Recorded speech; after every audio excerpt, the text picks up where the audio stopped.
আসসালামু আলাইকুম সুপ্রিয় দর্শকবৃন্দ।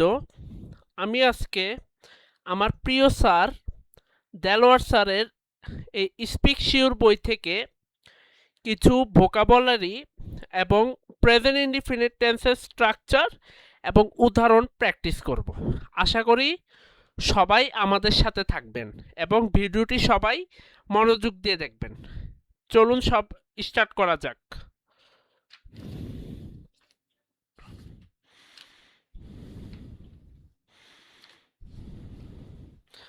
যেমন এখানে অনেকগুলোই ভোকাবুলারি দেওয়া আছে। Do, go, come, drink, eat, read, play, sing, write, choose. অনেকগুলো ভোকাবুলারি এখানে দেওয়া আছে। Do, did, done. ডো মানে কি? করা। ডো, ডিড, ডান। এটা পাস্ট পার্টিসিপল হচ্ছে ডান। ডো, ডিড, ডান। আমরা বলি না ডান, ফেসবুকে আপলোড ডান, ভিডিও আপলোড হয়ে পোস্ট হইলে আমরা বলি না ডান। এটা এটা আর কি past participle. Past participle do, did, done. আর গো, যাওয়া, go, went, gone. Past participle হচ্ছে গন। আর কাম, আসা, কাম, কেম, কাম। ড্রিঙ্ক, পান করা, ড্রিঙ্ক, ড্র্যাঙ্ক, ড্রাঙ্ক। ইট, খাওয়া, eat ate eaten, eat ate eaten. Read, পড়া, read, read, read. Play, play অর্থ খেলা, প্লে, প্লেড, প্লেড। সিং, গান করা, sing, sang, sung, sing, sang, sung. Write, write অর্থ লেখা, write, wrote, written. Choose, choose অর্থ পছন্দ করা, choose, chose, chosen, choose, chose, chosen. আমরা বলি না অনেকের পছন্দ আছে, যেমন আখি মিলনকে পছন্দ করে, আখি চোজ মিলন, আখি চোজ মিলন। এটা হবে পাস্ট পার্টিসিপল হইলে আখি চোজেন মিলন, মানে চৌজত্ব কি পছন্দ করা, আখি চোজেন মিলন এরকম।